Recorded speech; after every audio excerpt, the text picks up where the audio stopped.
বাড়ির পেছনের পুকুরে মাছ ধরতে গিয়েছিলাম ছেলের সাথে। সকালের রোদে পুকুরের পানি চিকচিক করছিল। ছেলে বড়শি ফেলে দিল। অনেকক্ষণ অপেক্ষার পর একটা মাছ ধরা পড়ল। আমি খুশি হয়ে হাততালি দিলাম। মাছটা পানিতে লাফালাফি করছিল। সে বলল, মা, এই মাছটার মতোই আমার হৃদয় তোমার প্রেমে ছটফট করছে। আমি অবাক হয়ে তাকালাম। পুকুরের পাড়ে বসে সে আমার হাত ধরল। মা, এই পুকুরের মতোই গভীর আমার ভালোবাসা তোমার জন্য। বড়শিটা তার হাত থেকে পড়ে গেল পানিতে। আমি তোমাকে ভালোবাসি, শুধু মা হিসেবে নয়। তার গলার স্বর কাঁপছিল।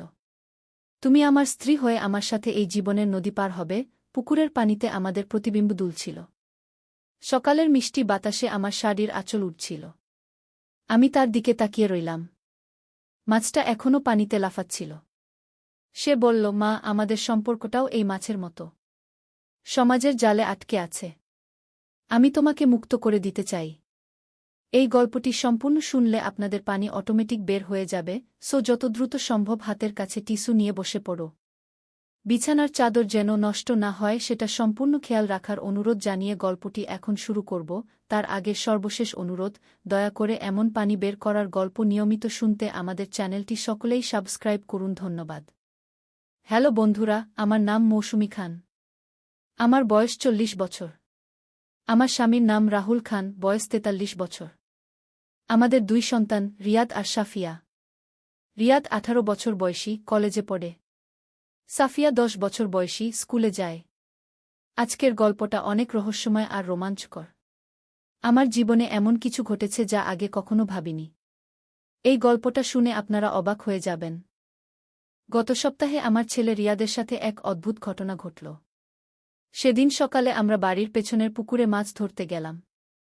পুকুরটা আমাদের বাড়ির একেবারে পেছনে, অনেক পুরানো। রিয়াদ বড়শি নিয়ে এসেছিল। আমি ভাবলাম একটু সময় কাটানো যাকে। মা, তুমি এই পুকুরের কাছে এসে আমার পাশে বসো, রিয়াদ বলল। আমি তার পাশে বসলাম। সকালের রোদ পুকুরের পানিতে সোনালি আভা ছড়িয়ে দিয়েছিল। রিয়াদ বড়শি ফেল পানিতে।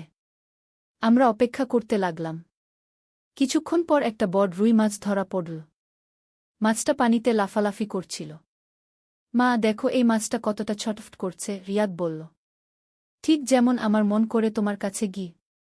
আমি একটু অবাক হলাম। কি বলছিস তুই? মা, আমি তোমার কাছে খুব গুরুত্বপূর্ণ কিছু বলতে চাই। এই পুকুরের মতোই গভীর একটা কথা। রিয়াদের গলার স্বর একটু কাঁপছিল। বড়শিটা তার হাত থেকে পড়ে গেল পানিতে। মা, আমি তোমাকে ভালোবাসি। আমি তার দিকে তাকিয়ে রইলাম। আমিও তোকে ভালোবাসি বাবাগু। না মা, আমার ভালোবাসা অন্যরকম। তুমি আমার কাছে শুধু মা নও। রিয়াদ আমার হাত ধরল। পুকুরের পানিতে আমাদের প্রতিবিম্ব দুলছিল। সকালের মিষ্টি বাতাসে আমার শাড়ির আঁচল উঠছিল। মাছটা এখনও পানিতে লাফাচ্ছিল। রিয়াদ, তুই কি বলতে চাইছিস? আমি জিজ্ঞাসা করলাম। মা, আমাদের সম্পর্কটা এই মাছের মতো, সমাজের জালে আটকে আছে। আমি তোমাকে মুক্ত করে দিতে চাই। আমি ভাবলাম রিয়াদ হয়তো কোনো দার্শনিক কথা বলছে। কিন্তু তারপরই সে এমন কিছু বলল যা আমি কখনো ভাবিনি। মা, তুমি কি আমার স্ত্রী হবে? আমি তোমাকে সারা জীবন ভালোবাসতে চাই। আমার মাথা ঘুরে গেল। রিয়াদ, তুই কি বলছিস? আমি তোর মা। মা, আমি জানি এটা সমাজ মানবে না, কিন্তু আমার হৃদয় শুধু তোমার জন্যই ধড়কে। আমি উঠে দাঁড়ালাম। রিয়াদ, তোর মাথা খারাপ হয়ে গেছে নাকি? মা, আমি সিরিয়াস। আমি তোমাকে বিয়ে করতে চাই। হঠাৎ পুকুরের পানি থেকে এক অদ্ভুত আলো বের হল। আমরা দুজনেই চমকে গেলাম। আলোটা ক্রমশ উজ্জ্বল হতে লাগল। মা, এটা কি? রিয়াদ ভয়ে আমার হাত শক্ত করে ধরল। আলোর মধ্য থেকে এক রহস্যময় আওয়াজ ভেসে এলো। যারা সত্যিকারের ভালোবাসার কথা বলে তাদের আমি পরীক্ষা করি। আমরা দুজনেই থমকে দাঁড়ালাম। এ কি হচ্ছে? আলো থেকে একজন বয়স্ক মানুষ বের হয়ে এলেন। তার লম্বা সাদা দাড়ি, চোখে অদ্ভুত জ্যোতি। আমি এই পুকুরের রক্ষক। 1000 বছর ধরে এখানে আছি। তোমাদের কথোপকথন শুনেছি। রিয়াদ ভয়ে কাঁপতে লাগল। আপনি কে? আমি সত্যিকারের ভালোবাসা পরীক্ষা করি। তুমি তোমার মায়ের সাথে বিয়ের কথা বলেছ। এটা কি সত্যিকারের ভালোবাসা? আমি এগিয়ে গেলাম। মহাশয়, আমার ছেলে হয়তো কিছু ভুল বুঝেছে। এটা সত্যিকারের ভালোবাসা নয় গি। রহস্যময় মানুষটি হাসলেন। তুমি ঠিক বলেছ। সত্যিকারের ভালোবাসা হল মাছেলের নিঃস্বার্থ স্নেহ, যেটা তোমাদের মধ্যে আছে গি। কিন্তু আমি তো রিয়াদ বলতে যাচ্ছিল। তুমি বিভ্রান্ত হয়েছ, বাছা। তুমি তোমার মায়ের যত্ন আর ভালোবাসাকে ভুল বুঝেছ। প্রকৃত পুত্রমাতি ভালোবাসা এর চেয়ে অনেক বেশি পবিত্র। আলো আরও উজ্জ্বল হয়ে উঠল। রহস্যময় মানুষটি বললেন, আমি তোমাদের একটি সত্যিকারের অ্যাডভেঞ্চারে নিয়ে যাব, যেখানে তোমরা পারিবারিক বন্ধনের আসল শক্তি বুঝবে গি। হঠাৎ আমরা দেখলাম আমরা একটা জাদুকরি জঙ্গলে। চারপাশে রঙিন গাছপালা, অদ্ভুত পাখির ডাক। এটা কোথায়? আমি জিজ্ঞাসা করলাম। এটা ভালোবাসার জঙ্গল। এখানে সত্যিকারের ভালোবাসা পরীক্ষা হয় গে। আমরা এগিয়ে চললাম। জঙ্গলের গভীরে একটা সুন্দর প্রাসাদ দেখা গেল। এই প্রাসাদে তোমাদের পরীক্ষা নেওয়া হবে। যদি তোমরা পাস করো, তাহলে তোমাদের পরিবারে চিরকালের সুখ আসবে গু। প্রাসাদে ঢুকে দেখি সেখানে অনেক দরজা। প্রতিটা দরজায় লেখা আছে বিভিন্ন ধরনের ভালোবাসার নাম। মাছেলের ভালোবাসা, স্বামী স্ত্রীর ভালোবাসা, বন্ধুত্বের ভালোবাসা গু ইত্যাদি। রহস্যময় মানুষটি বললেন, তোমাদের সঠিক দরজা বেছে নিতে হবে গু। রিয়াদ স্বামী স্ত্রীর ভালোবাসা গু দরজার দিকে এগিয়ে গেল। না, আমি চিৎকার করে বললাম। রিয়াদ, তুই ভুল করছিস গু। আমি কি মাছেলের ভালোবাসা গু দরজার দিকে গেলাম। দরজা খুলে গেল। ভিতরে দেখি একটা সুন্দর বাগান। সেখানে অনেক মাছেলে খেলা করছে, হাসছে। রহস্যময় মানুষটি বললেন, এটাই সত্যিকারের ভালোবাসা। মাছেলের নিঃস্বার্থ স্নেহ গু। রিয়াদ বুঝতে পারল তার ভুল। মা, আমি ক্ষমা চাই। আমি বিভ্রান্ত হয়েছিলাম গু। এখানে ক্ষমার কিছু নেই, বাবা। তুই আমার ছেলে, আমি তোর মা। এটাই আমাদের সম্পর্ক। হঠাৎ বাগানে আরও অনেক পরিবার দেখা গেল। সবাই খুশি, সবাই একসাথে। রহস্যময় মানুষটি বললেন, এবার তোমাদের আসল অ্যাডভেঞ্চার শুরু হবে। তোমাদের এই জঙ্গল থেকে বের হতে হবে গে। কিন্তু কিভাবে? আমি জিজ্ঞাসা করলাম। তোমাদের পারিবারিক বন্ধন ব্যবহার করে। মাছেলে মিলে যে কোনো সমস্যার সমাধান করতে পারো। জঙ্গলে হঠাৎ ঝড় উঠল। প্রচণ্ড বৃষ্টি শুরু হল। মা, আমি ভয় পাচ্ছি, রিয়াদ বলল। ভয় নেই বাবা। আমি আছি তোর সাথে গু। আমি রিয়াদকে জড়িয়ে ধরলাম। ঝড়ের মধ্যে আমরা একটা গুহা খুঁজে পেলাম। সেখানে আশ্রয় নিলাম। গুহার ভিতরে অনেক পুরানো চিত্র আঁকা। সেগুলো দেখে বোঝা যাচ্ছে এগুলো পারিবারিক ভালোবাসার গল্প। মা, দেখো এই ছবিগুলো কি সুন্দর, রিয়াদ উৎসাহিত হয়ে বলল। একটা ছবিতে দেখা যাচ্ছে একজন মা তার ছেলেকে পড়াচ্ছেন। আরেকটাতে একসাথে খেলা করছে। এগুলো সত্যিকারের ভালোবাসার ছবি, আমি বললাম। হঠাৎ গুহার দেয়াল থেকে একটা গোপন দরজা খুলে গেল। সেখান দিয়ে আলো আসছে। চলো মা। এই পথ দিয়ে হয়তো আমরা বাড়ি ফিরতে পারব, রিয়াদ বলল। আমরা গোপন পথ দিয়ে এগিয়ে চললাম। অনেকক্ষণ হাঁটার পর একটা নদী পেলাম। নদীর ওপারে আমাদের বাড়ি দেখা যাচ্ছে। কিন্তু কোনো সেতু নেই। মা, আমরা কিভাবে পার হব? রিয়াদ চিন্তিত হয়ে বলল। হঠাৎ নদী থেকে একটা নৌকা ভেসে এলো। নৌকায় একজন বৃদ্ধ মাঝি। এসো, তোমাদের পার করে দেব। কিন্তু একটা শর্ত আছে গি। কি শর্ত? আমি জিজ্ঞাসা করলাম। তোমাদের একে অপরের প্রতি সত্যিকারের ভালোবাসা প্রমাণ করতে হবে গে। রিয়াদ এগিয়ে এলো। মা, আমি তোর জন্য যে কোনো ত্যাগ স্বীকার করতে পারি। তুই আমার সবচেয়ে প্রিয় মানুষ গে। আমিও, বাবা। তোর সুখের জন্য আমি সবকিছু করতে পারি গু। মাঝি হাসলেন। এটাই সত্যিকারের মাছেলের ভালোবাসা। এসো, নৌকায় ওঠো। নৌকায় উঠে নদী পার হচ্ছিলাম। হঠাৎ নদীতে বড় ঢেউ উঠল। নৌকা দুলতে লাগল। মা, শক্ত করে ধরো, রিয়াদ আমাকে জড়িয়ে ধরল। আমিও রিয়াদকে আঁকড়ে ধরলাম। আমাদের মাছেলের বন্ধন আরও শক্তিশালী হল। নৌকা নিরাপদে অন্য পারে পৌঁছল। আমরা নামলাম। ধন্যবাদ কাকা, রিয়াদ মাঝিকে বলল। মাঝি হাসলেন। তোমাদের ভালোবাসা দেখে আমার মন ভরে গেছে গি। আমরা বাড়ির দিকে হাঁটতে লাগলাম। পথে রিয়াদ বলল, মা, আমি ক্ষমা চাই। আমি ভুল বুঝেছিলাম গু। কোনো ভুল নেই বাবা। তুই আমার সবচেয়ে প্রিয় ছেলে গে। বাড়িতে পৌঁছে দেখি রাহুল আর সাফিয়া অপেক্ষা করছে। তোমরা কোথায় গিয়েছিলে? রাহুল জিজ্ঞাসা করল। একটা অ্যাডভেঞ্চারে গিয়েছিলাম বাবা, রিয়াদ হাসতে হাসতে বলল। সেদিন সন্ধ্যায় আমরা সবাই একসাথে বসে গল্প করলাম। রিয়াদ তার বিভ্রান্তির কথা স্বীকার করল। আমি বুঝতে পেরেছি মাছেলের সম্পর্ক কতটা পবিত্র, রিয়াদ বলল। রাহুল বলল, সব পরিবারেই এমন সমস্যা হয়। গুরুত্বপূর্ণ হল সেগুলো সমাধান করা। এরপর থেকে আমাদের পরিবারে আরও ভালোবাসা আর বোঝাপড়া বেড়েছে। রিয়াদ এখন একজন দায়িত্বশীল ছেলে। সে তার পড়াশোনায় মনোযোগ দেয়। আমি বুঝলাম যে মাছেলের সম্পর্ক পৃথিবীর সবচেয়ে পবিত্র সম্পর্কগুলোর একটা।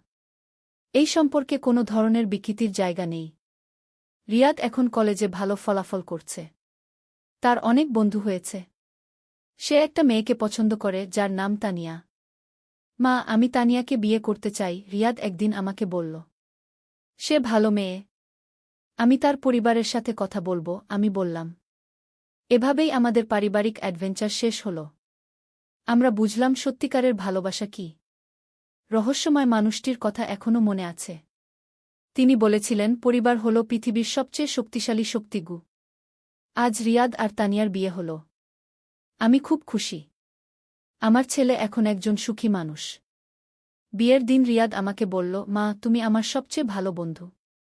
তোমার মতো মা পেয়ে আমি ধন্য গু। আমার চোখে পানি এসে গেল। তুইও আমার সবচেয়ে প্রিয় ছেলে গে। এই অ্যাডভেঞ্চার থেকে আমরা শিখলাম যে পারিবারিক ভালোবাসা কতটা মূল্যবান। আর কোনো বিভ্রান্তি আমাদের পথ আটকাতে পারবে না। আমাদের পরিবার এখন আরও শক্তিশালী।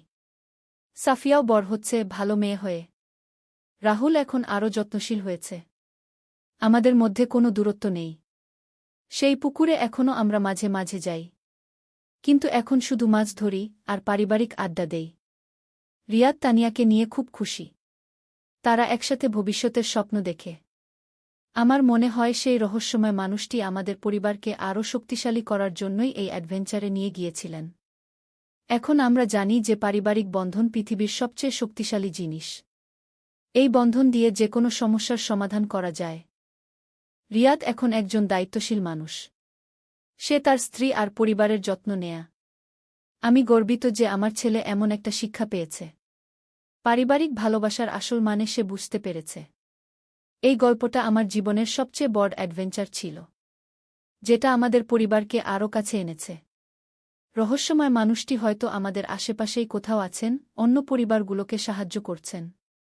আমি এখনও সেই জাদুকরী মুহূর্তগুলো মনে রাখি। সেই অভিজ্ঞতা আমাদের জীবন পাল্টে দিয়েছে। কয়েক মাস পর একদিন আমি পুকুরের পাড়ে একা বসেছিলাম। হঠাৎ সেই রহস্যময় আলো আবার দেখা গেল। তুমি কি শিখতে পেরেছ? সেই পরিচিত আওয়াজ ভেসে এলো। হ্যাঁ, অনেক কিছু শিখেছি। পারিবারিক ভালোবাসার মূল্য বুঝেছি, আমি উত্তর দিলাম। তোমার ছেলে এখন কেমন আছে? সে খুব ভালো আছে। তানিয়াকে নিয়ে সুখী। তারা সন্তানের অপেক্ষায় আছে কি? রহস্যময় মানুষটি আবার দেখা দিলেন। তুমি একজন আদর্শ মা হয়েছ। তোমার পরিবার এখন পূর্ণ। আপনি কে আসলে? আমি জিজ্ঞাসা করলাম। আমি সময়ের রক্ষক। আমি পরিবারগুলোকে সঠিক পথ দেখাই। তোমাদের মতো পরিবার দেখলে আমার মন ভালো হয়ে যায়। আপনি আর কাদের সাহায্য করেছেন? অনেকেই। এই এলাকার প্রায় সব পরিবার। কিন্তু সবাই তোমাদের মতো বুদ্ধিমান নয় গ। তিনি আমাকে একটা সোনার আংটি দিলেন। এটা রাখো। এটা তোমার পরিবারকে সবসময় সুখী রাখবে। আংটিটা অদ্ভুত উজ্জ্বল ছিল। আমি হাতে পড়লাম। এবার আমি চলে যাব। তোমাদের আর আমার সাহায্যের দরকার নেই গি। আলো ধীরে ধীরে মিলিয়ে গেল। রহস্যময় মানুষটিও অদৃশ্য হয়ে গেলেন। আমি বাড়িতে ফিরে গেলাম। সবাইকে গল্পটা বললাম। রাহুল বলল, এটা নিশ্চয়ই কোনো অভিভাবক দেবতা আমাদের পরিবারকে রক্ষা করেছেন গি। সাফিয়া উৎসাহিত হয়ে বলল, মা, আমিও কি সেই জাদুকরি জায়গা দেখতে পারব? হয়তো একদিন তুইও দেখতে পাবি মা, আমি বললাম। রিয়াদ এসে আমার হাতের আংটি দেখল। মা, এটা তো সত্যি সোনার। হ্যাঁ, সেই মানুষটি দিয়েছেন। এটা আমাদের পরিবারের সুরক্ষার জন্য গি। তারপর থেকে আমাদের পরিবারে শুধু সুখ আর শান্তি। কোনো ঝগড়া নেই, কোনো অশান্তি নেই। রিয়াদ তার পড়াশোনা শেষ করে একটা ভালো চাকরি পেল। তানিয়া গর্ভবতী হল। মা, তুমি দাদিমা হতে যাচ্ছ, রিয়াদ খুশি হয়ে বলল। আমার খুশিতে বুক ভরে গেল। সত্যি? কত মাসের? 3 মাস। ডাক্তার বলেছেন সবকিছু ঠিক আছে গি। সাফিয়া লাফিয়ে উঠল। আমি খালা হব। রাহুল বলল, আমাদের পরিবার আরও বড় হতে যাচ্ছে গি। 9 মাস পর রিয়াদ আর তানিয়ার একটা সুন্দর মেয়ে হল। তার নাম রাখলাম অদিতি। অদিতিকে কোলে নিয়ে আমি সেই পুকুরের পাড়ে গেলাম। দেখো, নানি এসেছে তোকে দেখাতে গু। পুকুরের পানি আগের মতোই শান্ত। কোনো রহস্যময় আলো নেই।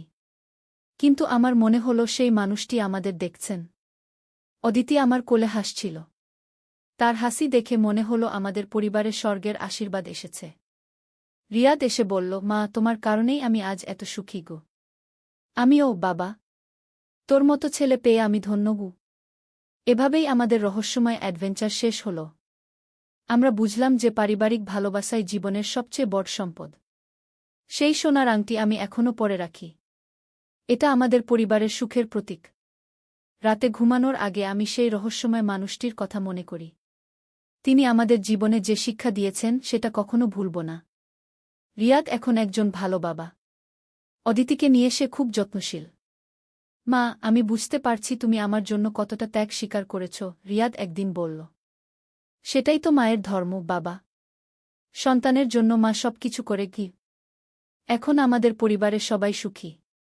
সাফিয়াও বড় হচ্ছে, পড়াশোনায় ভালো। রাহুল তার ব্যবসায় সফল হয়েছে। আমরা একটা বড় বাড়িতে উঠেছি। কিন্তু সেই পুরানো পুকুরটা আমরা ছাড়িনি। সেটা আমাদের স্মৃতির অংশ। মাঝে মাঝে সপরিবারে সেখানে পিকনিক করি। অদিতি পানিতে পা ডুবিয়ে খেলে।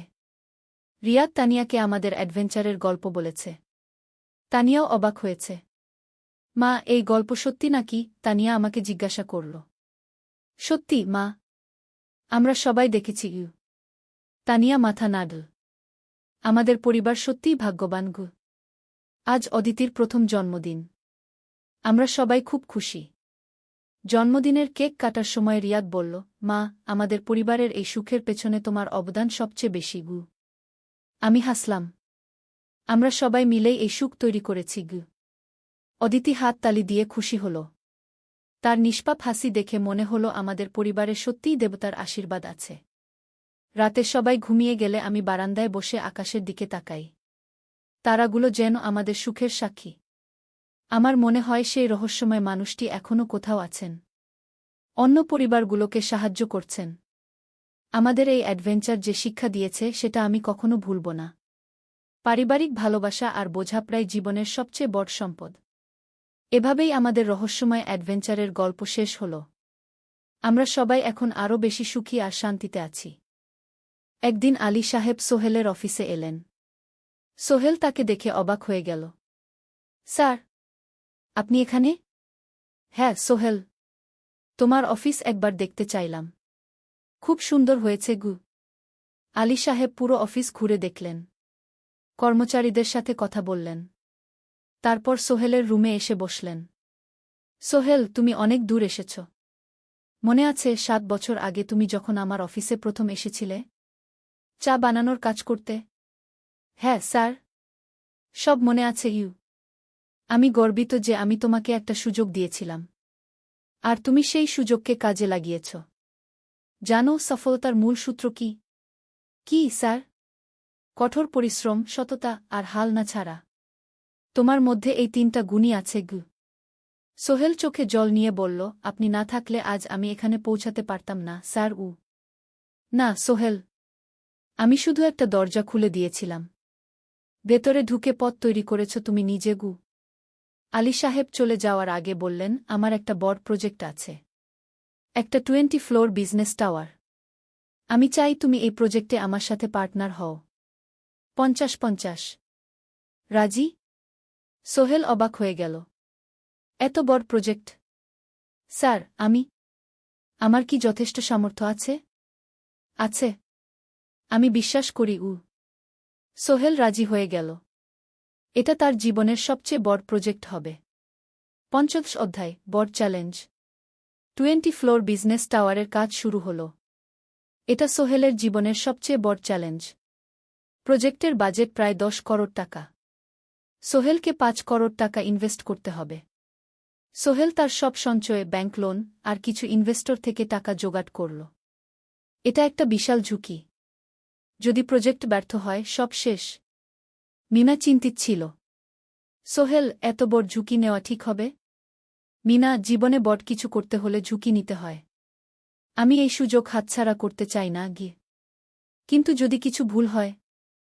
ভুল হবে না। আমি আলী সাহেবের সাথে আছি। উনি আমাকে গাইড করবেন। প্রজেক্ট শুরু হল। প্রথম 6 মাস সব ভালোই চলছিল। কাজ সময়মতো হচ্ছে, বাজেট ঠিক আছে। কিন্তু 7 মাসের মাথায় একটা বড় সমস্যা দেখা দিল। একজন প্রধান ইনভেস্টর হঠাৎ তার টাকা ফেরত চাইলেন। তিনি অন্য একটা জরুরি কাজে টাকা লাগবে বলে জানালেন। 1 করোড় টাকা ফেরত দিতে হবে। সোহেল বিপদে পড়ে গেল। 1 করোড় টাকা এখন কোথায় পাবে? প্রজেক্টের সব টাকা ঢেলে দিয়েছে। সে আলী সাহেবের সাথে কথা বলল। আলী সাহেব বললেন, চিন্তা করো না, আমি ব্যবস্থা করছি। কিন্তু আলী সাহেবও বড় একটা প্রজেক্টে আটকে আছেন। তার হাতে লিকুইড ক্যাশ নেই। সোহেল অন্য ব্যাংক থেকে লোন নেওয়ার চেষ্টা করল। কিন্তু ব্যাংক বলল, ইতিমধ্যে তার অনেক লোন আছে, নতুন লোন দিতে পারবে না। সোহেল রাতে ঘুমাতে পারছিল না। খাওয়া দাওয়া বন্ধ করে দিয়েছিল। মিনা তাকে দেখে খুব চিন্তিত হয়ে গেল। সোহেল, প্লিজ নিজেকে এভাবে শেষ করে ফেলো না। কোনো একটা রাস্তা বের হবেই কি। কিন্তু সোহেল কোনো রাস্তা দেখতে পাচ্ছিল না। ইনভেস্টর 15 দিন সময় দিয়েছে। 15 দিনের মধ্যে টাকা ফেরত না দিলে তিনি আইনি ব্যবস্থা নেবেন। 10 দিন কেটে গেল। সোহেল কোনো সমাধান খুঁজে পেল না। সে প্রায় হাল ছেড়ে দিয়েছিল। 11 দিনের দিন একটা অপ্রত্যাশিত ঘটনা ঘটল। জাহিদ ভাই, সোহেলের পুরনো সহকর্মী, তার অফিসে এলেন। জাহিদ ভাই এখন একটা রিয়েল এস্টেট কোম্পানিতে সিনিয়র ম্যানেজার। সোহেল, আমি তোমার সমস্যার কথা শুনেছি গু। হ্যাঁ ভাই, আমি বিপদে পড়েছি গু। আমি তোমাকে সাহায্য করতে চাই। আমার কিছু সঞ্চয় আছে। 5 লাখ টাকা। তুমি নাও। সোহেল চোখে জল নিয়ে বলল, ভাই আমি কিছু বলার দরকার নেই। তুমি আমাকে অনেক কিছু শিখিয়েছ। তোমার কাছ থেকে পরিশ্রম আর সততা শিখেছি। এখন আমার পালা তোমাকে সাহায্য করার। জাহিদ ভাই চলে যাওয়ার পর আরও 2 জন এলো। একজন সোহেলের পুরনো ক্লায়েন্ট, আরেকজন তার কর্মচারী। 2 জন মিলে আরও 8 লাখ টাকা দিল। করিম মামা 20 লাখ টাকা ব্যবস্থা করলেন। তার কিছু বন্ধুদের কাছ থেকে ধার করে। মিনা তার সব গয়না বিক্রি করে 10 লাখ টাকা দিল। সবাই মিলে প্রায় 45 লাখ টাকা জোগাড় হল। বাকি 65 লাখ টাকা সোহেল তার অফিসের সব অ্যাসেট বিক্রি করে আর একটা প্রাইভেট ফিন্যান্স কোম্পানি থেকে উচ্চ সুদে লোন নিয়ে ব্যবস্থা করল। ঠিক 14 দিনের দিন সোহেল ইনভেস্টরকে 1 করোড় টাকা ফেরত দিল। ইনভেস্টর টাকা নিয়ে চলে গেলেন। সোহেল তার অফিসে ফিরে এসে চেয়ারে বসে কাঁদল। এত চাপ, এত টেনশন, সব যেন একসাথে বের হয়ে এলো। মিনা এসে তাকে জড়িয়ে ধরল। আমরা পেরেছি সোহেল, আমরা পেরেছি গু। ষোড়শ অধ্যায়, পুনরুদ্ধার। এই ঘটনার পর সোহেল আরও সাবধান হয়ে গেল। সে বুঝল, ব্যবসায় শুধু সাহস নয়, বুদ্ধিও লাগে। ঝুঁকি নিতে হয়, কিন্তু হিসাব করে। প্রজেক্ট চলতে থাকল। এবার সোহেল আরও সতর্কতার সাথে সব কিছু পরিচালনা করল। প্রতিটা খরচ হিসাব করল, প্রতিটা সিদ্ধান্ত ভেবেচিন্তে নিল।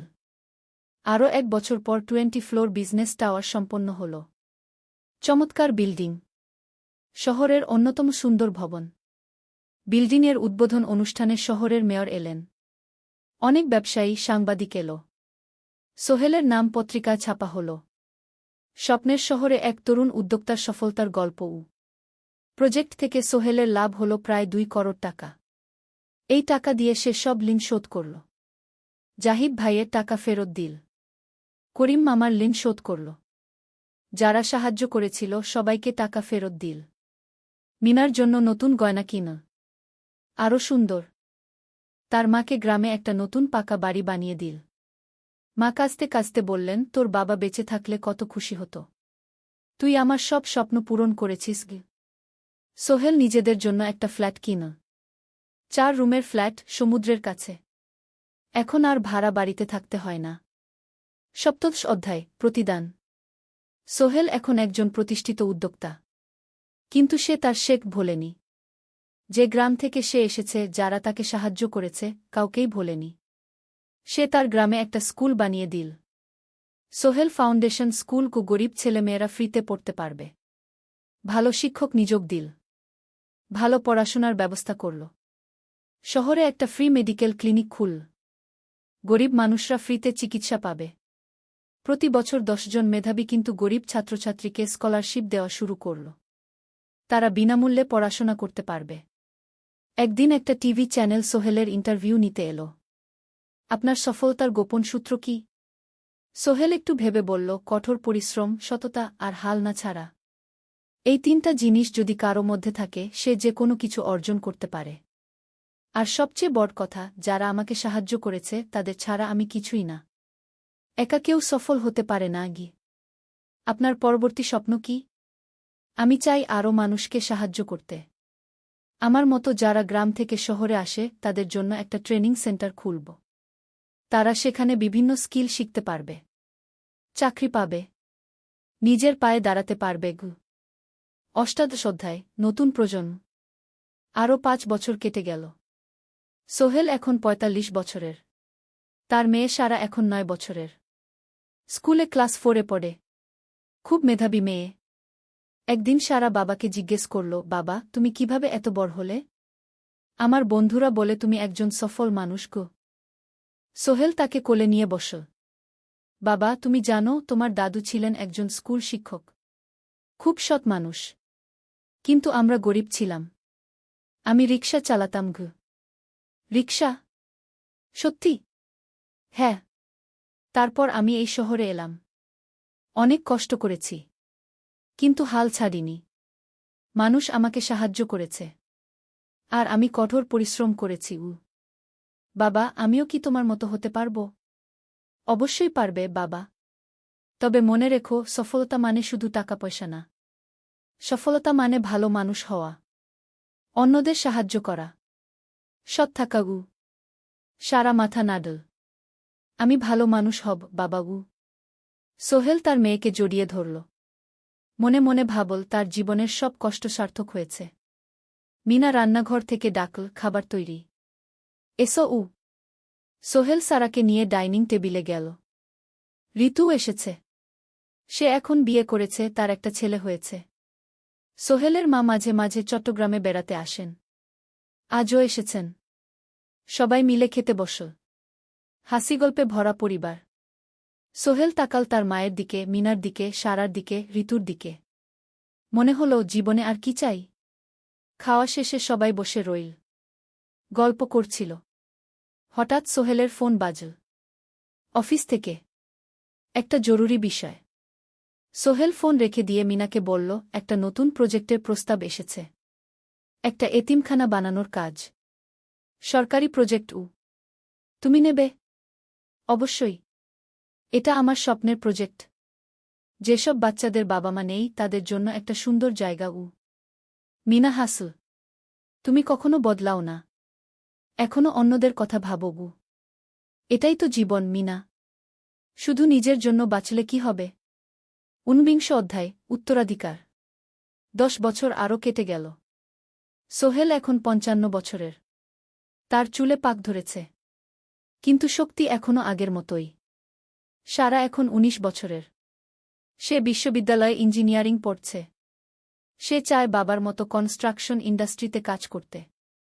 একদিন সারা বাবাকে বলল, বাবা, আমি তোমার কোম্পানিতে কাজ করতে চাই। এখনও তো তোর পড়াশোনা বাকি।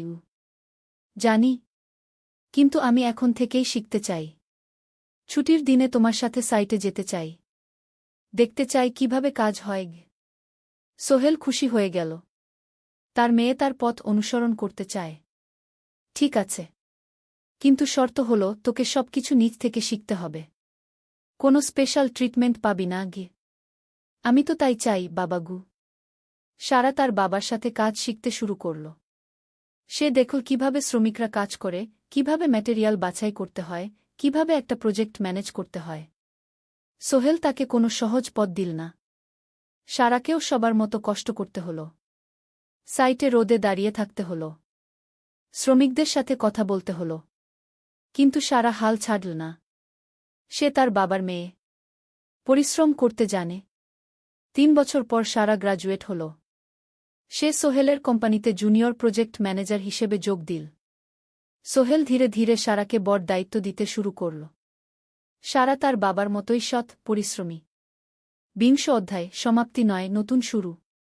আরও 5 বছর পর সোহেল এখন 60 বছরের। সে সিদ্ধান্ত নিল, এবার অবসর নেওয়ার সময় এসেছে। কোম্পানির দায়িত্ব সারাকে দেবে। একটা অনুষ্ঠান করা হল। সোহেল আনুষ্ঠানিকভাবে কোম্পানির চেয়ারম্যান পদ থেকে অবসর নিল।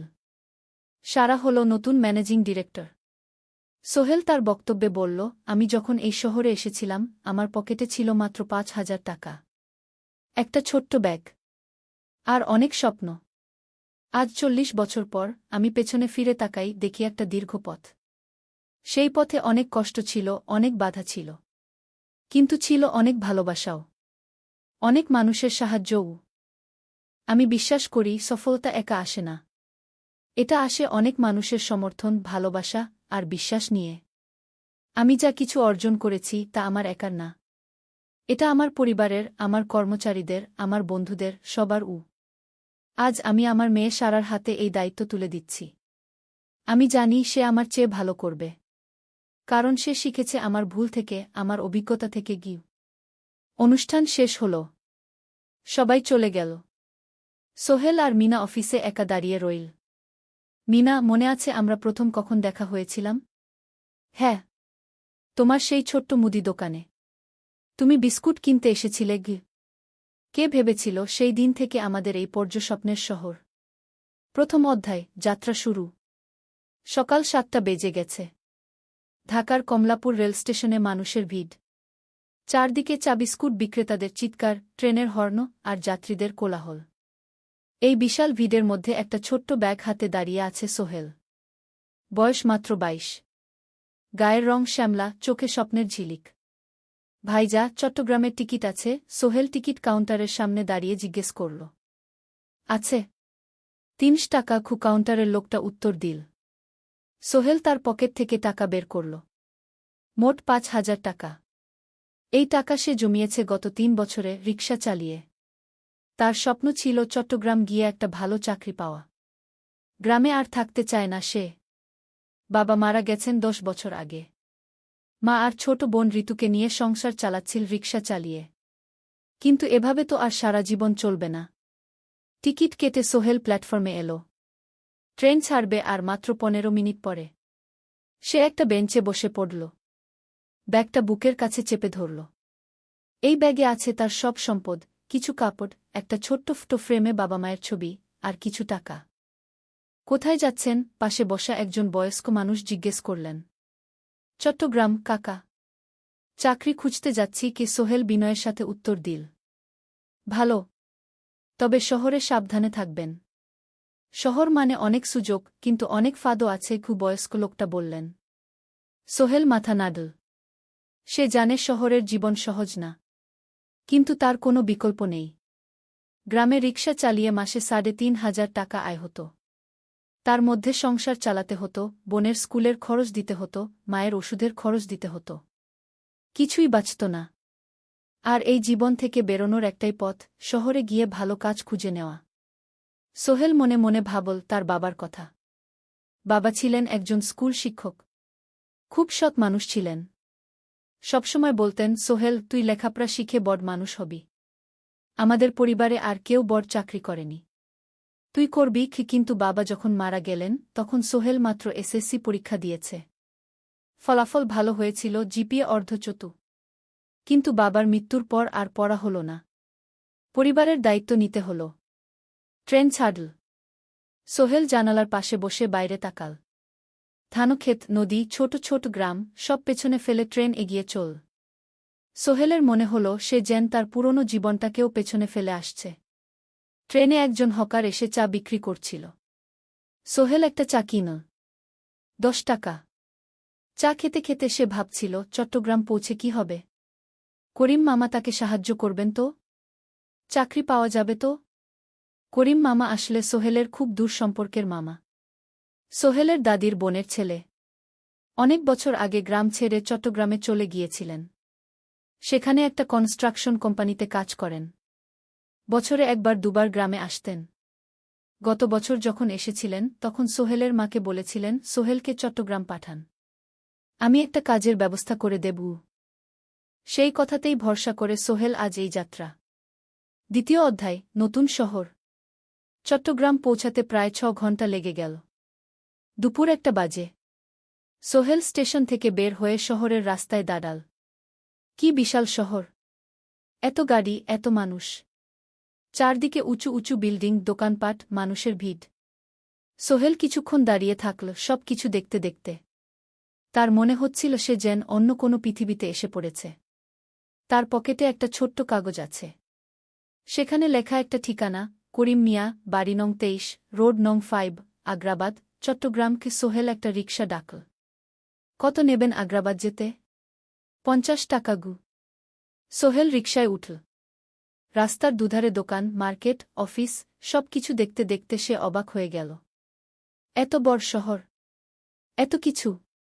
গ্রামের সেই ছোট্ট বাজারের সাথে কোনো তুলনাই হয় না। প্রায় আধা ঘণ্টা পর রিকশা একটা পুরনো বাড়ির সামনে থামল। 3 তলা বাড়ি, কিন্তু রং উঠে গেছে। সিঁড়ি দিয়ে উঠে 3য় তলায় করিম মামার ফ্ল্যাটে নক করল। দরজা খুলল এক মধ্যবয়সী মহিলা। কে? আসসালামু আলাইকুম আপা। আমি সোহেল। নোয়াখালীর গ্রাম থেকে এসেছি। করিম মামা বাড়িতে আছেন? মহিলা তাকে মাথা থেকে পা পর্যন্ত দেখল। করিম তো অফিসে গেছে। তুমি কে? কোথা থেকে এসেছ? সোহেল সব খুলে বলল। মহিলা তাকে ভেতরে ঢুকতে দিল। বসো। করিম সন্ধ্যায় ফিরবে গু। ফ্ল্যাটটা ছোট। 2টো রুম, একটা ছোট্ট রান্নাঘর আর একটা বাথরুম। কিন্তু সোহেলের কাছে খুব সুন্দর লাগল। গ্রামের সেই টিনের ঘরের চেয়ে তো অনেক ভালো। মহিলা তার নাম জানাল সালমা। করিম মামার স্ত্রী। তাদের 2টো ছেলে, একজন ক্লাস 8-এ পড়ে, আরেকজন ক্লাস 5-এ। খেয়েছ? সালমা আপা জিজ্ঞেস করল। না আপা গু। অপেক্ষা করো। ভাত আছে, মাছ আছে। খাও। সোহেল প্রথমে রাজি হতে চাইল না, কিন্তু খুব খিদে পেয়েছিল। সকাল থেকে শুধু একটা চা আর বিস্কুট খেয়েছে। খাওয়া দাওয়ার পর সোহেল বসে রইল। সালমা আপা তাকে গল্প করতে লাগল। তোমার মা কেমন আছেন? তোমার বোন? ভালো আছে আপা। মার একটু গেটে বাত আছে। ওষুধ খাচ্ছেন। বোন স্কুলে পড়ে কু। তুমি কি করতে চাও এখানে? চাকরি খুঁজছি আপা। যে কোনো কাজ করব। বাসায় মা আর বোনকে টাকা পাঠাতে হবে। সালমা আপা মাথা নাড়ল। করিম তোমার জন্য কিছু একটা করবে। সে ভালো মানুষ গ। সারাদিন অপেক্ষা করু সোহেল। সন্ধ্যা 6টায় করিম মামা ফিরলেন। 50-এর কাছাকাছি বয়স, কালো রঙের প্যান্ট শার্ট পরা, হাতে একটা ব্যাগ। আরে সোহেল, কবে এলি? করিম মামা খুশি হয়ে বললেন। আজ সকালে মামা গু। করিম মামা তাকে জড়িয়ে ধরলেন। অনেকদিন পর দেখলাম। কেমন আছিস? ভালো আছি মামা গি। ভালো করেছিস এসে। এখানে অনেক সুযোগ আছে। তোর জন্য একটা কাজের ব্যবস্থা করে দেব। তবে প্রথমে কয়েকদিন এখানে থাক। শহরটা একটু চিনে নে। তারপর কাজে যোগ দিবি। সোহেলের মনে আসার আলো জ্বল। সে ভাবল হয়তো তার ভাগ্য এবার পাল্টাবে। 3য় অধ্যায়, প্রথম চাকরি। 1 সপ্তাহ পরে করিম মামা সোহেলকে তার কোম্পানিতে নিয়ে গেলেন। কোম্পানির নাম আলামিন কনস্ট্রাকশন। অফিসটা শহরের কেন্দ্রে 5 তলা একটা বিল্ডিংয়ের দোতলায়। মালিক আলী সাহেব। 50-এর কাছাকাছি বয়স, মোটা চেহারা, চোখে সোনার ফ্রেমের চশমা। বড়লোক মানুষ, কিন্তু খুব কড়া। এই ছেলেটাকে কি কাজে লাগাবেন? আলী সাহেব করিম মামাকে জিজ্ঞেস করলেন। স্যার, ও আমার আত্মীয়। গ্রাম থেকে এসেছে। খুব পরিশ্রমী। যে কোনো কাজে লাগাতে পারেন। আলী সাহেব সোহেলের দিকে তাকালেন। তুমি কি পড়েছ? Sir, SSC pass. জিপিএ অর্ধচতু। হুম। ভালো। কম্পিউটার চালাতে পারো? না স্যার, পারি না। কিন্তু শিখতে চাই। আলী সাহেব একটু ভাবলেন। ঠিক আছে।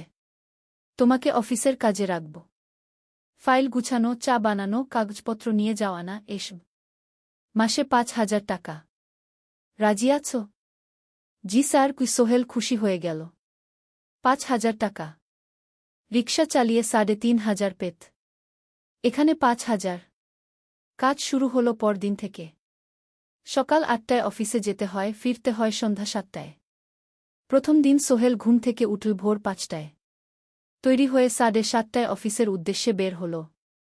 করিম মামার বাড়ি থেকে অফিস প্রায় 5 কিলোমিটার। বাসে যেতে হয়।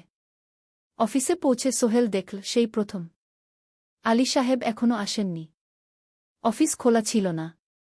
8-10 মিনিট পর একজন লোক এসে অফিস খুল। তুমি নতুন? জি। আমি সোহেল। আমি জাহিদ, অ্যাসিস্ট্যান্ট ম্যানেজার। এসও। জাহিদ ভাই সোহেলকে সব কিছু দেখাল। অফিসে মোট 6 জন কর্মচারী। 2 জন ইঞ্জিনিয়ার, একজন অ্যাকাউন্ট্যান্ট, একজন অ্যাসিস্ট্যান্ট ম্যানেজার, জাহিদ ভাই, একজন রিসেপশনিস্ট, আর এখন সোহেল। সোহেলের কাজ শুরু হলো চা বানানো দিয়ে। তারপর অফিস পরিষ্কার করা, ফাইল গুছানো, কাগজপত্র এক জায়গা থেকে আরেক জায়গায় নিয়ে যাওয়া। কাজ কঠিন না, কিন্তু সারাদিন দৌড়ঝাঁপ করতে হয়। দুপুরে খাবারের জন্য আধা ঘন্টা বিরতি। সোহেল একটা ছোট হোটেলে গিয়ে ভাতডাল তরকারি খেল। 50 টাকা। সন্ধ্যায় অফিস বন্ধ হল। সোহেল ক্লান্ত হয়ে বাসায় ফিরল। কেমন লাগল প্রথম দিন? করিম মামা জিজ্ঞেস করলেন। ভালো মামা। অনেক কিছু শিখলাম।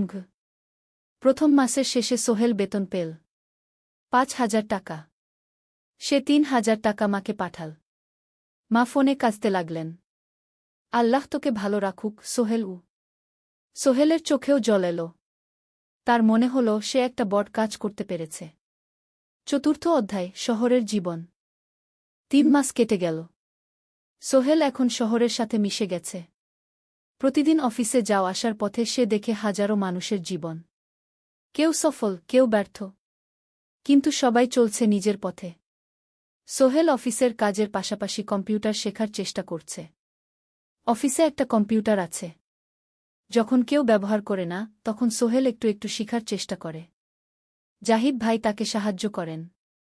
সোহেল, তুমি যদি কম্পিউটার ভালোভাবে শিখতে পারো, তাহলে তোমার ভবিষ্যৎ উজ্জ্বল। জাহিদ ভাই একদিন বললেন। কিভাবে শিখব ভাই? ট্রেনিং সেন্টারে যাও। সন্ধ্যায় ক্লাস আছে। মাসে 2,000 টাকা লাগবে গি। সোহেল ভাবল, 2,000 টাকা অনেক, কিন্তু এটা বিনিয়োগ, ভবিষ্যতের জন্য। সে একটা ট্রেনিং সেন্টারে ভর্তি হল। সপ্তাহে 3 দিন, সন্ধ্যা 7:30 থেকে রাত 9টা পর্যন্ত ক্লাস। কম্পিউটারের basic, MS Word, Excel, PowerPoint, internet ব্যবহার। একদিন অফিস থেকে ফেরার সময় সোহেল একটা দোকানে চা খেতে গেল। দোকানের পাশেই একটা ছোট্ট মুদি দোকান। সেখানে একটা মেয়ে বসে আছে। বয়স হবে 20-এর কাছাকাছি। সাদাসিধে চেহারা, সাদা শাড়ি পরা, কিন্তু চোখে এক ধরনের দৃঢ়তা। ভাইজা, 1 প্যাকেট বিস্কুট দেন কি? সোহেল বলল। মেয়েটা বিস্কুট দিল। 20 টাকা। সোহেল টাকা দিয়ে যাচ্ছিল, হঠাৎ মেয়েটা বলল, আপনি নতুন এসেছেন এই এলাকায়, তাই না? হ্যাঁ। 3 মাস হল। কিভাবে বুঝলেন? আপনার চেহারা দেখেই বোঝা যায়। এখনও গ্রামের ছোঁয়া আছে। আর আপনি প্রতিদিন এই পথ দিয়ে যান। দেখেছি কি? মেয়েটা হাসল। সোহেলও হেসে ফেল।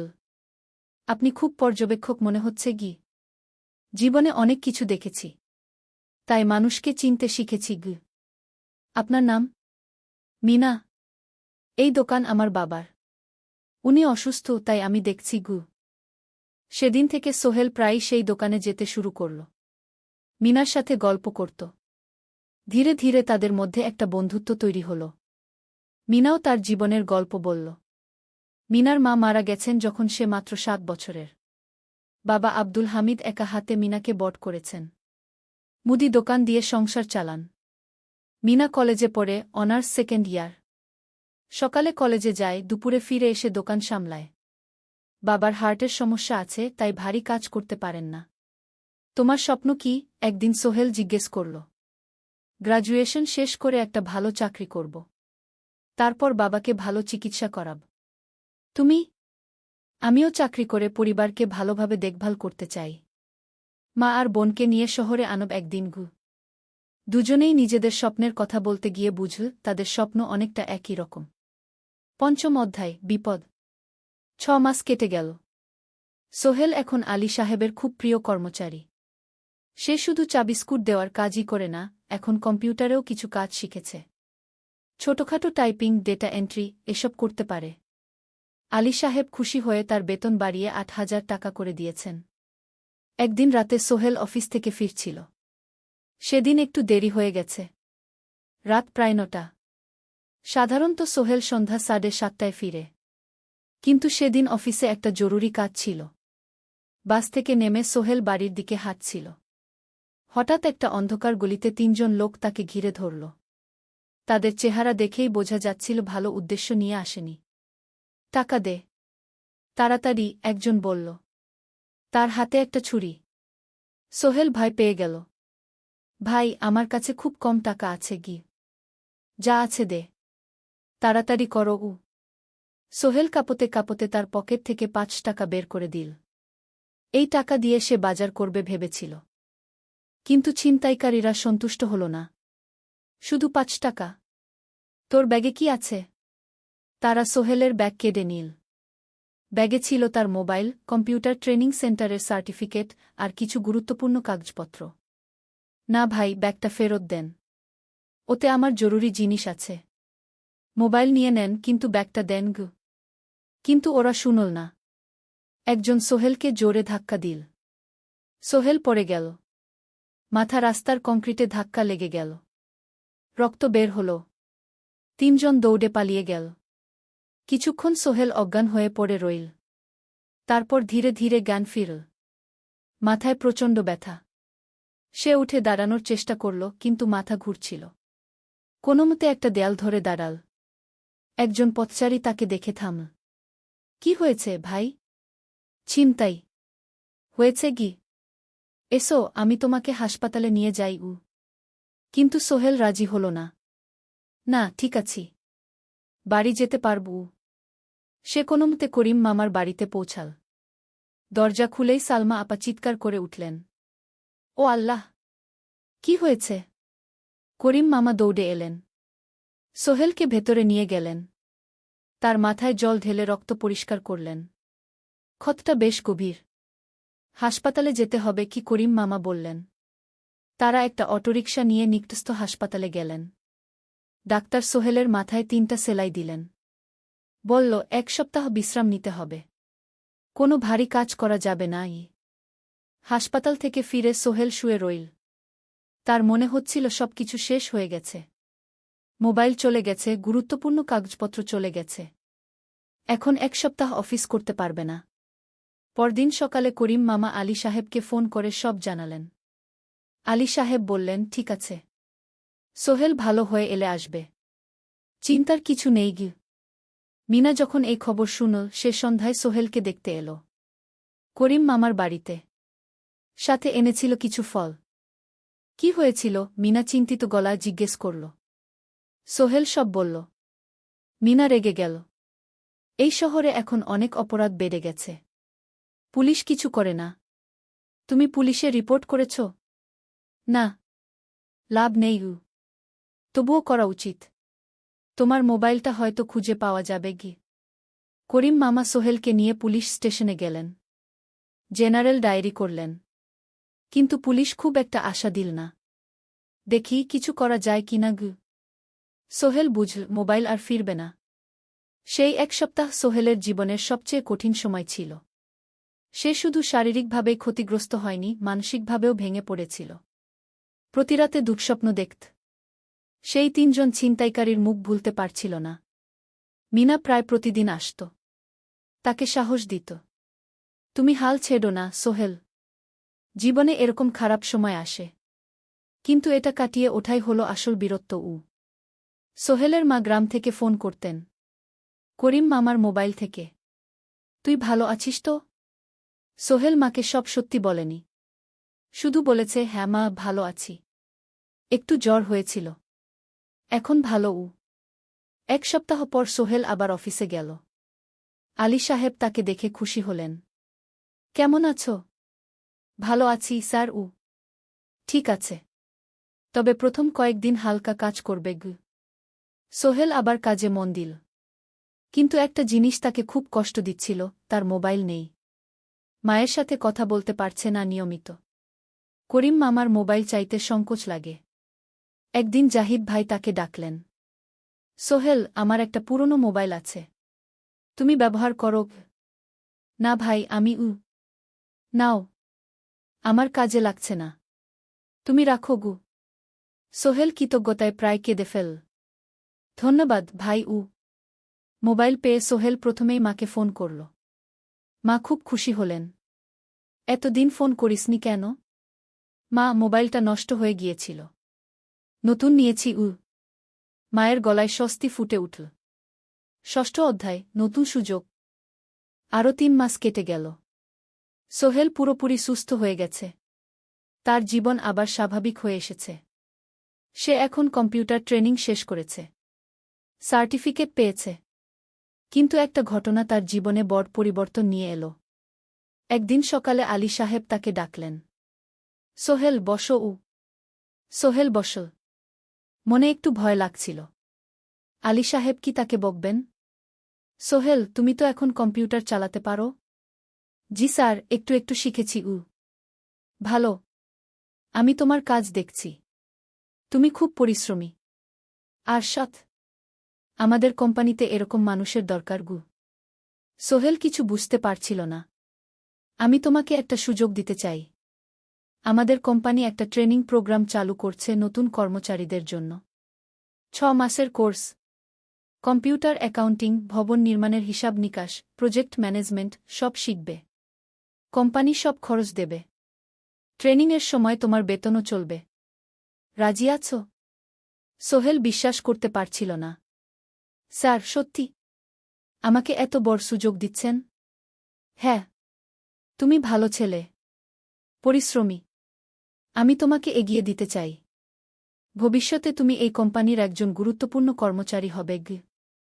সোহেল কৃতজ্ঞতায় প্রায় কেঁদে ফেল। ধন্যবাদ স্যার, আমি কঠোর পরিশ্রম করব। আমি জানি। সেদিন সন্ধ্যায় সোহেল মিনার দোকানে গেল। মিনাকে খবরটা দিল। মিনা খুব খুশি হল। তার চোখে জল এসে গেল। তুমি পারবে সোহেল, আমি জানি। সোহেল তার মা আর বোনকেও ফোন করে খবরটা দিল। মা কাঁদতে লাগলেন। তোর বাবা বেঁচে থাকলে কত খুশি হতো। ট্রেনিং শুরু হলো পরের মাস থেকে। প্রতিদিন সকালে 3 ঘন্টা ক্লাস, তারপর বাকি সময় অফিসের কাজ। ক্লাসে 5 জন নতুন কর্মচারী। সবাই তরুণ, উৎসাহী। শিক্ষক ছিলেন একজন অভিজ্ঞ ইঞ্জিনিয়ার। নাম রহিম স্যার। তিনি খুব ভালোভাবে সব কিছু বুঝাতেন। কম্পিউটার অ্যাকাউন্টিং, এক্সেলে জটিল ক্যালকুলেশন, প্রজেক্টের বাজেট তৈরি, সময় ব্যবস্থাপনা সব। সোহেল পুরো মনোযোগ দিয়ে শিখতে লাগল। সন্ধ্যায় বাড়ি ফিরে প্র্যাকটিস করত। করিম মামার ছেলের কাছ থেকে একটা ল্যাপটপ ধার নিত কখনো কখনো। 6 মাস পরে ট্রেনিং শেষ হল। সবাই সার্টিফিকেট পেল। আলী সাহেব একটা অনুষ্ঠান করলেন। সোহেল সেরা পারফর্মার হিসেবে একটা বিশেষ পুরস্কার পেল, 5,000 টাকা বোনাস। আলী সাহেব ঘোষণা করলেন, সোহেল, আজ থেকে তুমি আমাদের জুনিয়র অ্যাকাউন্ট অ্যাসিস্ট্যান্ট। তোমার বেতন 15,000 টাকা। সোহেল অবাক হয়ে গেল। 8,000 থেকে 15,000, প্রায় দ্বিগুণ।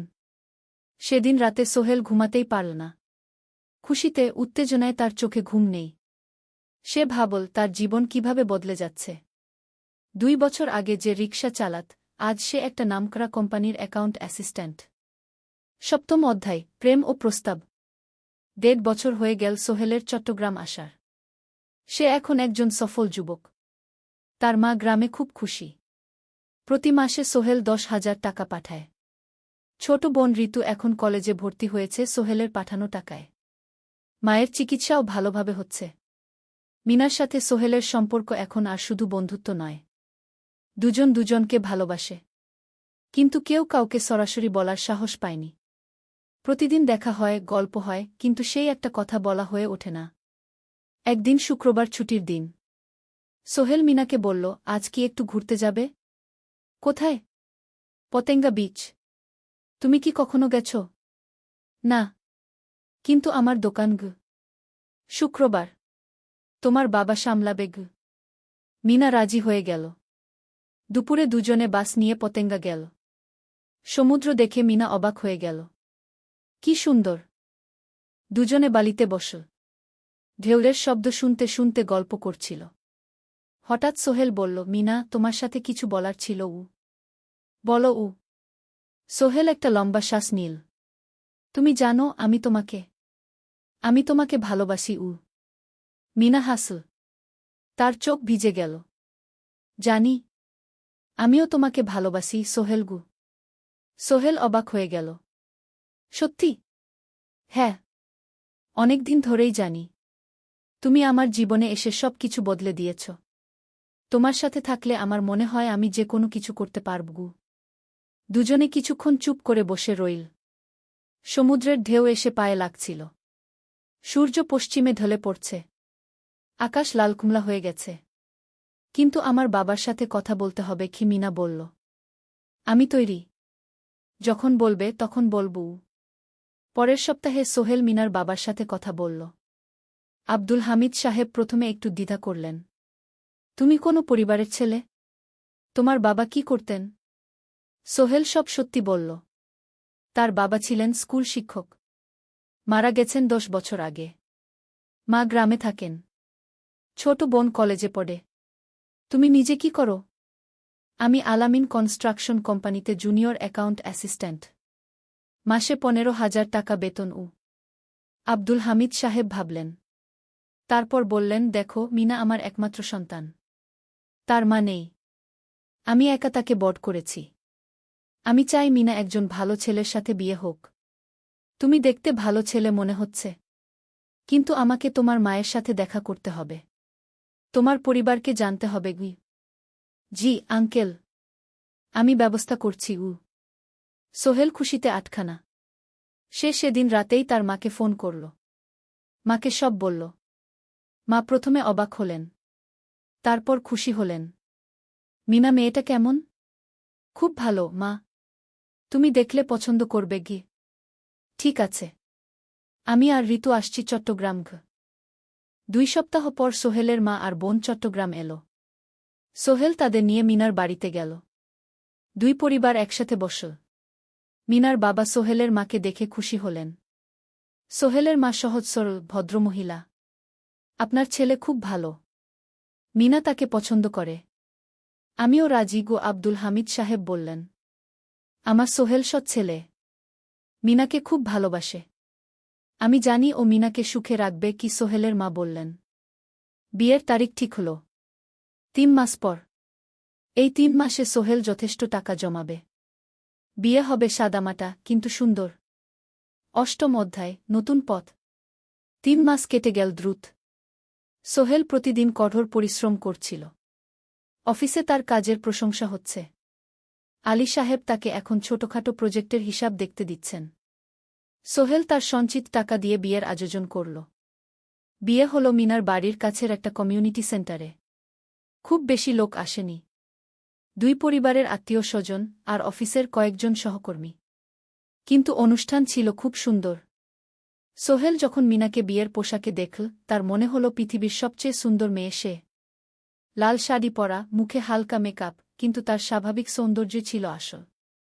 বিয়ের পর সোহেল একটা ছোট্ট ফ্ল্যাট ভাড়া নিল। 2 রুমের ফ্ল্যাট, মাসে ভাড়া 5,000 টাকা। মিনা এখনও তার পড়াশোনা চালিয়ে যাচ্ছে। আরও 1 বছর বাকি গ্র্যাজুয়েশন শেষ হতে।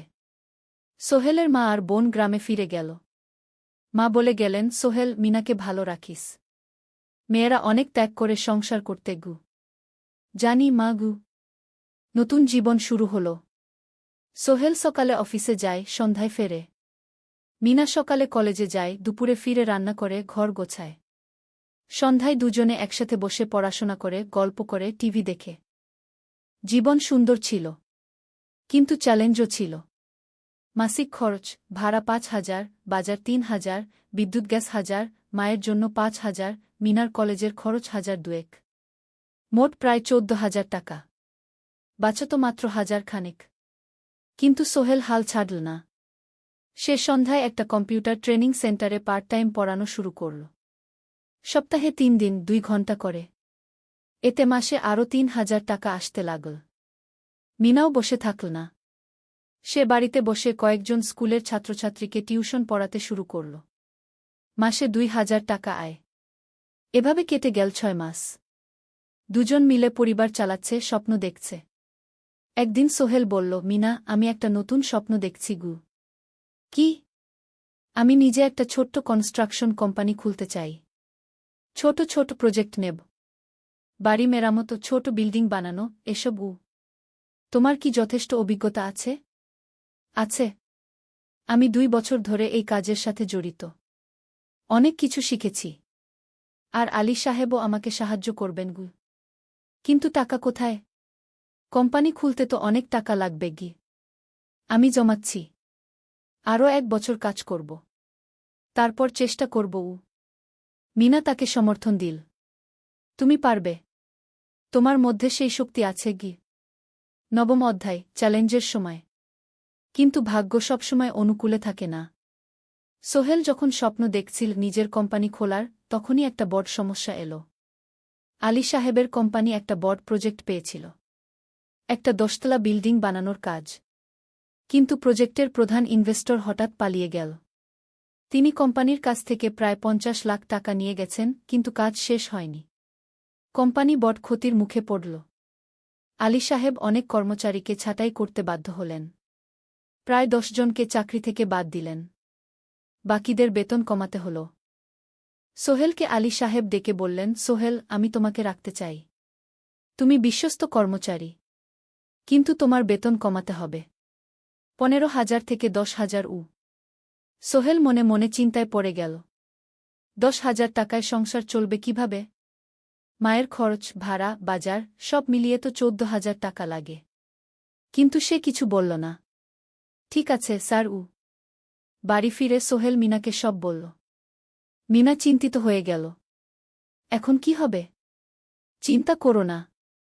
আমি পার্ট টাইম টিউশনির সময় বাড়াব।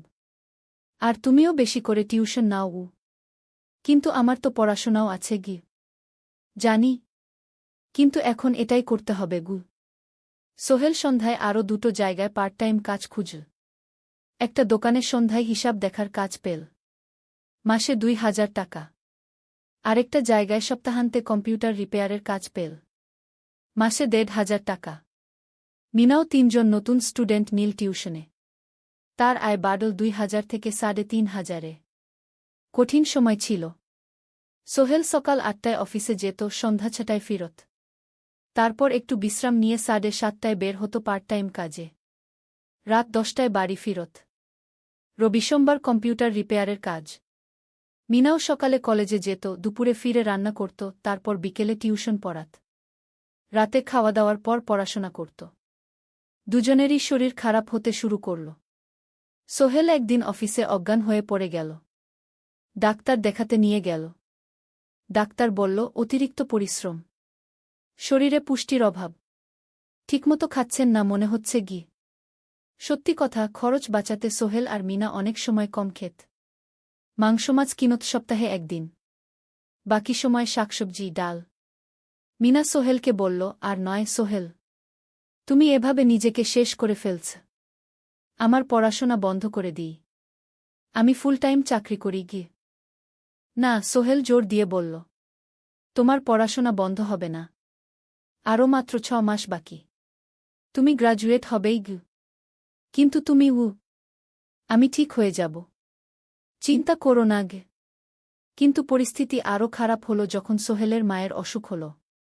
হার্টের সমস্যা। হাসপাতালে ভর্তি করতে হল। খরচ ৫০,০০০ টাকা। সোহেলের হাতে এত টাকা কোথায়? সে করিম মামার কাছে ধার চাইল। করিম মামা ২০,০০০ টাকা দিলেন। বাকি ৩০,০০০ টাকা সোহেল একটা এনজিও থেকে ঋণ নিল। সুদের হার মাসে ২%। মায়ের চিকিৎসা হল। তিনি সুস্থ হয়ে গেলেন। কিন্তু সোহেল এখন ঋণের বোঝায় পড়ে গেল। প্রতি মাসে ৩,০০০ টাকা করে কিস্তি দিতে হবে। সেই রাতে সোহেল আর মিনা বিছানায় শুয়ে কথা বলছিল। সোহেল বলল, মিনা, আমি মনে হয় ভুল করেছি। শহরে এসে বিয়ে করে তোমাকে কষ্টে ফেলেছি গু। মিনা তার হাত ধরল। না সোহেল, তুমি ভুল করনি। জীবনে এরকম খারাপ সময় আসে, কিন্তু এটা কাটিয়ে ওঠাই হলো আসল শক্তি।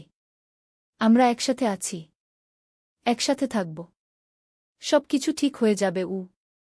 মিনার কথায় সোহেল একটু সাহস পেল। হ্যাঁ, হাল ছাড়া যাবে না। 10ম অধ্যায়, আলোর দিকে। 3 মাস পরে পরিস্থিতি একটু ভালো হতে শুরু করল। আলী সাহেবের কোম্পানি একটা নতুন প্রজেক্ট পেল, একটা স্কুল বিল্ডিং বানানোর কাজ।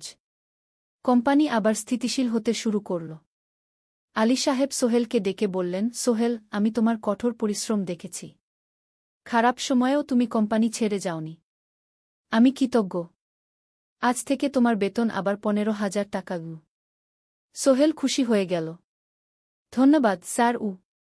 মিনাও গ্র্যাজুয়েশন শেষ করল, ভালো ফলাফল করল। সে এখন চাকরি খুঁজছে। একদিন মিনা একটা প্রাইভেট স্কুলে শিক্ষিকার ইন্টারভিউ দিতে গেল। ইন্টারভিউ ভালো হল, তাকে নিযোগ দেওয়া হল। বেতন 12,000 টাকা।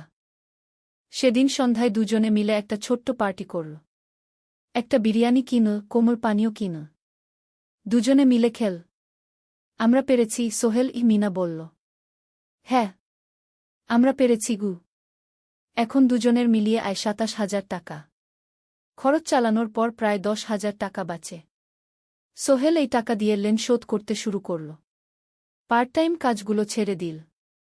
শরীরের যত্ন নেওয়া শুরু করল। আরও 6 মাস পরে সোহেলের কাছে একটা বড় সুযোগ এল। আলী সাহেব একদিন তাকে ডাকলেন। সোহেল, তুমি কি নিজের ব্যবসা করতে চাও? স্যার, আমি তোমাকে একটা ছোট্ট প্রজেক্ট দিতে চাই। একটা 3 তলা বিল্ডিংয়ের কনস্ট্রাকশন। তুমি ম্যানেজ করবে, আমি শুধু সুপারভাইজ করব। লাভের 50% তোমার। সোহেল ভাবল, এটা একটা বড় সুযোগ, কিন্তু ঝুঁকিও আছে। যদি কাজটা ভালোভাবে না হয়? স্যার, আমি চেষ্টা করব, কিন্তু যদি ভুল হয়? ভুল হবে না। আমি তোমার উপর বিশ্বাস রাখছি, তুমি পারবে। সোহেল রাজি হয়ে গেল। এই প্রজেক্ট তার জীবনে টার্নিং পয়েন্ট হতে পারে। 11 অধ্যায়, স্বপ্ন পূরণের পথে। পরের 6 মাস সোহেল খুব কঠোর পরিশ্রম করল। প্রজেক্টটা ম্যানেজ করা সহজ ছিল না। শ্রমিক নিযোগ, ম্যাটেরিয়াল কেনা, কাজের তদারকি, সময়মতো কাজ শেষ করা, সব দায়িত্ব তার। প্রথম 2 মাস খুব চাপের মধ্যে গেল। একদিন একজন শ্রমিক কাজ করতে গিয়ে আহত হল। সোহেল তাকে হাসপাতালে নিয়ে গেল, তার চিকিৎসার খরচ দিল। এতে প্রজেক্টের বাজেট একটু বাড়ল, কিন্তু সোহেল জানত এটা করা দরকার। আরেকদিন ভুল ম্যাটেরিয়াল ডেলিভারি হল। সোহেল সেগুলো ফেরত পাঠাল, সঠিক জিনিস আনাল। এতে 3 দিন দেরি হল, কিন্তু কাজের মান ঠিক রইল। মিনা তাকে সবসময় সাপোর্ট করছিল। সে এখন চাকরিতে স্থিতিশীল। স্কুলের বাচ্চারা তাকে পছন্দ করে। প্রিন্সিপাল তার কাজে খুশি। প্রজেক্ট শেষ হল 6 মাসে। সময়মতো, বাজেটের মধ্যে। বিল্ডিংয়ের মালিক খুব খুশি হলেন। তিনি আলী সাহেবকে ধন্যবাদ দিলেন। আলী সাহেব বললেন, ধন্যবাদ আমাকে না, এই ছেলেকে দিন। সোহেল পুরো প্রজেক্ট ম্যানেজ করেছে। প্রজেক্ট থেকে মোট লাভ হল 3 লাখ টাকা। সোহেল পেল 1.5 লাখ টাকা। তার জীবনে এত টাকা এই প্রথম। সে করিম মামার ঋণ শোধ করল। এনজিওর বাকি ঋণ শোধ করল। তারপর তার মাকে 50,000 টাকা পাঠাল। মা দিয়ে গ্রামের বাড়িটা একটু মেরামত করাল, বোন ঋতুর জন্য একটা ল্যাপটপ কিনল। বাকি টাকা দিয়ে সোহেল একটা ব্যাংক অ্যাকাউন্টে জমা রাখল, ভবিষ্যতের জন্য। আলী সাহেব সোহেলকে আরও 2টো প্রজেক্ট দিলেন। এবার একটু বড়।